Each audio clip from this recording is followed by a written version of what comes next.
složila bi se, apsolutni smo pionir, pa da kažem i među prvima u regionu širem, koji se bavimo zdravstvenim turizmom. Znači, institut od 69. godine prima grupe stranih pacijenata na liječenje. Znači, to je 46 godina iskustva, koje je zavidno, vjerujte, i za evropske norme, a ne samo ovdje.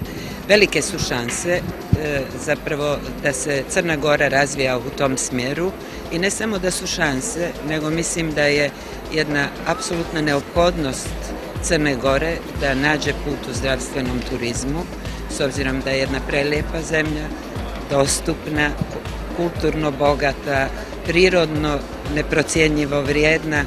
Znači, imamo prirodne faktore, imamo klimu, što bi se reklo, Bog nas je pogledao, sad samo mi moramo da budemo pametni i da odaberemo koji dio zdravstvenog turizma je dostupan i u kojem dijelu zdravstvenog turizma ćemo biti dovoljno dobri da budemo konkurentni na vanjskom tržištu.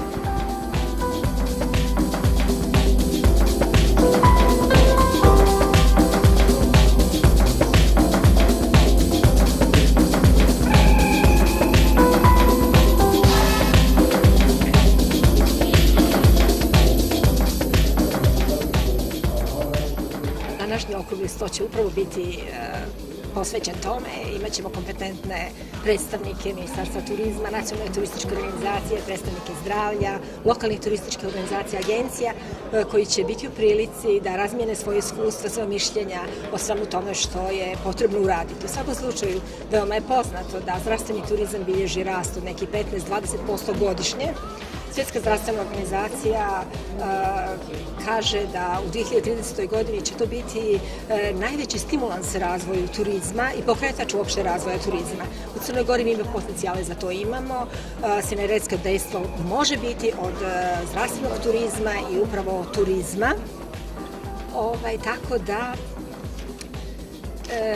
upravo ono što je Crnoj Gori nedostatak, to je kratka turistička sezona, zdravstveni turizam može biti jedna velika korist, veliki potencijal da se upravo ta turistička sezona produži, jer ljudi kojima je potreban usluga u zdravlju, u zdravstvenom turizmu će nam doći i kad kiša pada i u zimskim mjesecima.